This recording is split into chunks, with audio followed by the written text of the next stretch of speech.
ଝିଅ କୋଡ଼ିଆ କାଲି କୋଉଠି ତାଟିଆ ରଖିଲୁ? ବାହାରେ ଝରକା ପାଖରେ ଅଛି ମା। ସେଇଠି ଦିଟା ଦାନା ବି ପଡ଼ିଛି। ସେ ଦାନାକୁ କାଢି ମତେ ଦେଇଦିଅ।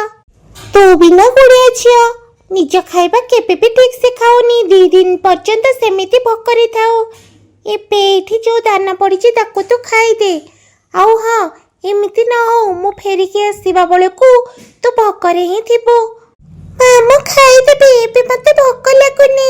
ମା ଚଢ଼େଇ ସେ ମାଟିର ପାତ୍ରକୁ ଉଠାଏ ଆଉ ତାକୁ ନେଇ ଉଡ଼ି ଉଡ଼ି ଯାଏ। ଏ ମାଟିର ପାତ୍ର ବହୁତ ଓଜନ ହେଇଛି। ୟା ବଦଳରେ ଯଦି ଖଜୁରୀ ପତ୍ରର ପାତ୍ର ମୋ ପାଖରେ ଥାନ୍ତା ଆହୁରି ଭଲ ହେଇଥାନ୍ତା। ମୁଁ ଦୂର ପର୍ଯ୍ୟନ୍ତ ଖାଦ୍ୟ ଆଣିବାକୁ ଯାଆନ୍ତି। ମା ଚଢ଼େଇ ଉଡ଼ି ଉଡ଼ି ଏଇ କଥା ଚିନ୍ତା କରେ। ଝିଅ ଟିକେ ମୋ କଥା ଶୁଣ। ଟିକେ ବୁଢୀ କାଉର କଥା ଶୁଣି ଅଟକି ଯାଏ। ହଁ ମା, ଆପଣ ମତେ ଡାକିଲେ କି? ଝିଅ, କେମିତି ଏଇ ମାଟିର ଓଜନିଆ ପାତ୍ର ନେଇ ଖାଦ୍ୟ ଆଣିବାକୁ ଯାଉଛୁ? ଏଇଟା ନେ, ମୋ ପାଖରେ ଖଜୁରୀ ପତ୍ରର ବନେଇ ହେଇକି ଥିବା ଗୋଟେ ପାତ୍ର ଅଛି। ଏଇଟା ହାଲକା, ବହୁତ ଜଲ୍ଦି ତୁ ଯାଇ ଖାଦ୍ୟ ଆଣିପାରିବୁ। ମା, ବହୁତ ବହୁତ ଧନ୍ୟବାଦ ଆପଣଙ୍କୁ। ମୁଁ ମନେ ମନେ ଏଇ କଥା ଚିନ୍ତା କରୁଥିଲି। ଆପଣ ଦେଖନ୍ତୁ, ମୋ ମନ କଥା ବୁଝିଗଲେ।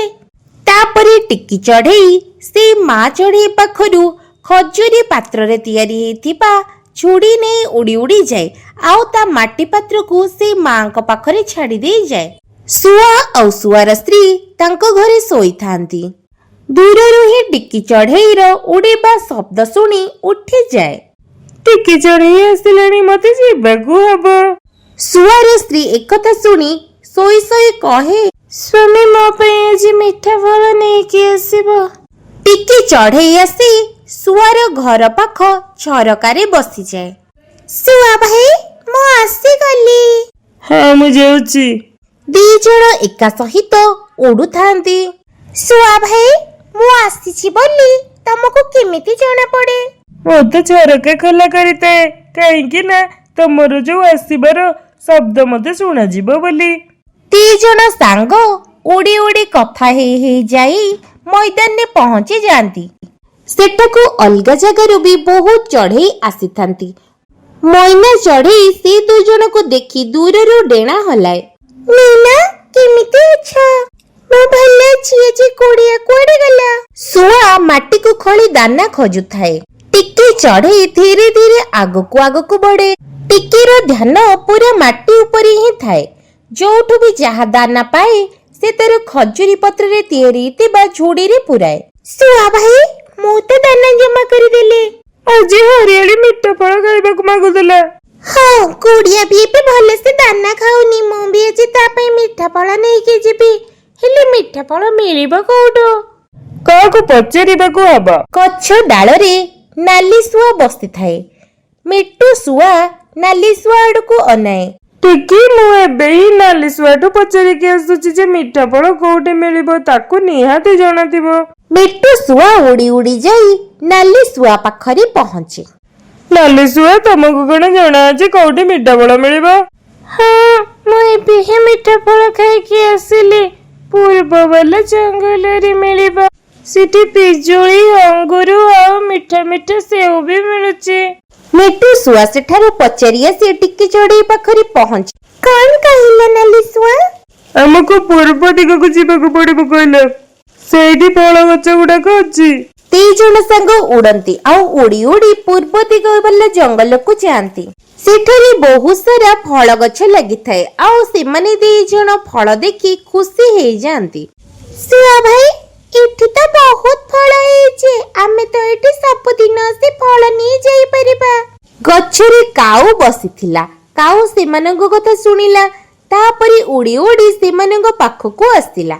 ଯଦି ତମେ ଏଇ ଜଙ୍ଗଲରୁ ଫଳ ନେବା ପାଇଁ ଚିନ୍ତା କରିଛ, ସେ କଥା ଭୁଲି ଯାଅ। କାହିଁକି ନା ଏଇ ଫଳ ଗଛ ଗୁଡିକ ସବୁ ମୋର। କାଉ ଭାଇ, ତମେ କଣ ଏତେ ସବୁ ଫଳ ଖାଇପାରିବ? ଏଇ ଗଛରେ ଯୋଉ ଫଳ ଗୁଡାକ ଅଛି ସବୁ ପାଚି ଯାଇଛି। ଆଉ ତାକୁ ଯଦି ଚଢ଼େଇ ମାନେ ନ ଖାଆନ୍ତି ତା ପଡିଯିବ ଆଉ ନଷ୍ଟ ହେଇଯିବ। ବେଶୀ ଭାଷଣ ମାରିବା କିଛି ଦରକାର ନାହିଁ। ମୁଁ ଯାହା କହୁଛି ଶୁଣ, ଆଉ ଏଠି ଚୁପଚାପ 2 ଜଣ ପଳାଅ, ନହେଲେ ଧକ୍କା ମାରିକି ବିଦା କରିବେ। ଶୁଆ ଭାଇ, ଏଇ କାଉ ସହିତ ଝଗଡା କରି ଆମର କୌଣସି ଲାଭ ନାହିଁ, ଚାଲ ଆଗକୁ ଯିବା। ତାହା ଶୁଣି କାଉ ଆହୁରି ଫୁଟାଣି ମାରି ହୁଏ ଆଉ ଯାଇ ନିଜ ବସାରେ ଶୋଇଯାଏ। ଶୁଆ ଆଉ ଟିକି ଚଢେଇ ଦି ଜଣ ସାରା ଉଡି ଉଡି ଆଗକୁ ଯାଆନ୍ତି। ସେଠାରେ ସେମାନେ ଗୋଟେ ସେଓ ଗଛ ଦେଖନ୍ତି। ସେ ସେଓ ଗଛରେ କିଛି ଲାଲି ଲାଲି ସେଓ ଲାଗିଥାଏ। ଶୁଆ ଆଉ ଚଢେଇ ସେଠାରେ ଅଟକି ଯାଆନ୍ତି ଆଉ ସେଠୁ ଦୁଇଟି ସେଓ ତୋଳି ନିଜ ଝୁଡିରେ ରଖନ୍ତି। ଶୁଆ ଭାଇ, ଯଦି ଆମେ ସେ କାଉ ସହିତ ଝଗଡା କରି ସମୟ ନଷ୍ଟ କରିଥାନ୍ତେ, ଏଇ ସେଓ ବି ଆମକୁ ମିଳିନଥାନ୍ତା। ହଁ ଚଢେଇ, ଏଇ ଖରାପ ଚଢେଇଙ୍କଠୁ ଆମକୁ ବଞ୍ଚିକି ରହିବାର ଅଛି। ଟିକି ଚଢେଇ ଆକାଶ ଉପରକୁ ଅନାଏ।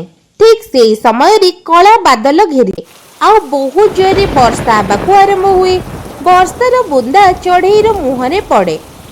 ଟିକି ଚଢେଇ, ବର୍ଷା ବହୁତ ଜୋର ଅଛି, ଆମେ ଚାଲୁନ କିଛି ସମୟ ଗଛ ତଳେ ବସି ପଡିବା। ଶୁଆ ଭାଇ, ସାମ୍ନାରେ ଗୋଟେ ଗୁମ୍ଫା ଅଛି, ଚାଲ ଆମେ ସେ ଗୁମ୍ଫାକୁ ଚାଲିଯିବା। ଟିକି ଚଢେଇ ତା ଝୁଡି ଉଠାଏ ଆଉ ଦି ଜଣ ସାରା ଚଢେଇ ସେଇ ଗୁମ୍ଫା ଭିତରକୁ ଉଡି ଉଡି ଯାଆନ୍ତି। ଗୁମ୍ଫାରେ ସେ ଦି ଜଣ ଯାକ ପୁରାପୁରି ସୁରକ୍ଷିତ ଥାନ୍ତି। ଶୁଆ ଭାଇ, ଏଇ ଗୁମ୍ଫା ତ ଆମକୁ ଭିଜିବାରୁ ରକ୍ଷା କରିଦେଲା। ଟିକି ଚଢେଇ, ମତେ କାହାର ଗୋଟେ ଶବ୍ଦ ଶୁଣା ଯାଉଛି, କଣ ତମକୁ ବି ଶୁଣା ଯାଉଛି? ମୁଁ ବର୍ଷାରେ ଫସି ଯାଇଛି। କିଏ ତ ଅଛି ଯିଏ ବର୍ଷାରେ ଫସି ଯାଇଛି ଆଉ ସାହାଯ୍ୟ ମାଗୁଛି। ମୁଁ ବାହାରକୁ ଯାଇ ଦେଖୁଛି। ତାପରେ ଟିକି ଚଢେଇ ନିଜ ଝୁଡିକୁ ସେ ଗୁମ୍ଫାରେ ଛାଡି ଉଡି ଉଡି ଆସେ। ଦେଖେ ଗୋଟେ ଛୋଟ ପ୍ରଜାପତି ଗଛରେ ଲାଗି ରହିଛି। ଛୋଟ ପ୍ରଜାପତି, ତମେ ମୋ ଉପରେ ବସିଯାଅ, ମୁଁ ତମକୁ ଗୁମ୍ଫାକୁ ନେଇଯିବି। ସେ ଛୋଟ ପ୍ରଜାପତି ବହୁତ କଷ୍ଟରେ ଟିକି ଚଢେଇର ପିଠିରେ ବସେ ଆଉ ଟିକି ଚଢେଇ ତାକୁ ନେଇ ଗୁମ୍ଫାରେ ରଖେ। ମାମା ଘରକୁ ହିଁ ଯାଉଥିଲି, ସେଇ ସମୟରେ ବର୍ଷା ଆରମ୍ଭ ହୋଇଗଲା।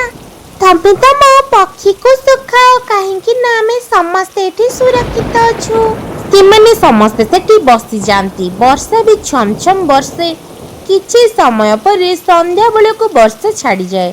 ଟିକି, ଏବେ ବର୍ଷା ଛାଡି ଯାଇଛି, ଏବେ ଆମେ ସମସ୍ତଙ୍କୁ ଆମ ନିଜ ନିଜ ଘରକୁ ଯିବାକୁ ହବ। ଛୋଟ ପ୍ରଜାପତି, ଏବେ ତମେ ତମ ଘରକୁ ଯାଅ। ନାଇଁ ଚଢେଇ, ମୁଁ ଏବେ ଯାଇପାରିବି ନାହିଁ, କାହିଁକି ନା ଏବେ ବି ମୋ ପକ୍ଷୀ ଶୁଖି ନାହିଁ। ମୁଁ କିଛି ସମୟ ପରେ ଯିବି।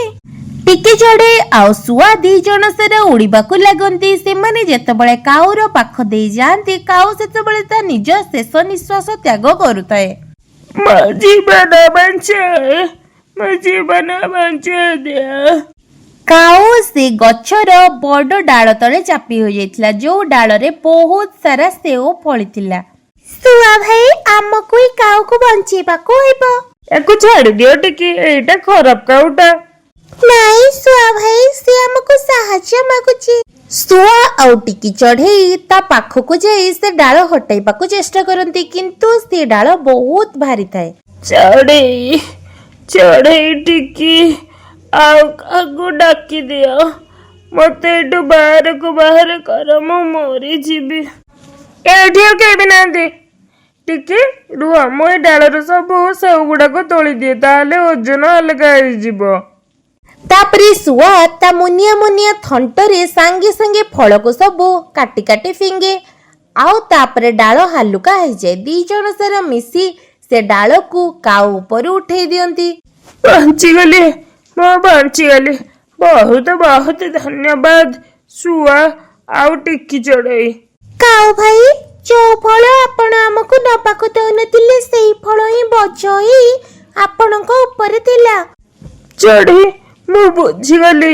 ମୁଁ ୟା ପରେ ଆଉ କାହାକୁ ବି ଏଇ ଗଛରୁ ଫଳ ନବାକୁ ମନା କରିବି ନାହିଁ। ତାପରେ ଶୁଆ ଆଉ ଟିକି ଚଢେଇ ଖୁସିରେ ଖୁସିରେ ଉଡି ଉଡି ଯାଆନ୍ତି ଆଉ କାଉ ବି ସେ ଗଛର ଫଳକୁ ସମସ୍ତଙ୍କୁ ବାଣ୍ଟି ଦିଏ। ଟିକି ଚଢେଇ ତା ଘରେ ଯାଇ ପହଞ୍ଚିଯାଏ ଆଉ ତା ଝିଅ ଗୁଡିଆକୁ ସବୁ ଘଟଣା କୁହେ। ତାପରେ ମା ଝିଅ ଦି ଜଣ ସାରା ଖୁସିରେ ଖୁସିରେ ମିଠା ସେଓ ଖାଆନ୍ତି ଆଉ ତାଙ୍କ ମା ଝିଅ ଦି ଜଣ ସାରା ଖୁସିରେ ଖୁସିରେ ତାଙ୍କ ଜୀବନକୁ ଅତିବାହିତ କରନ୍ତି।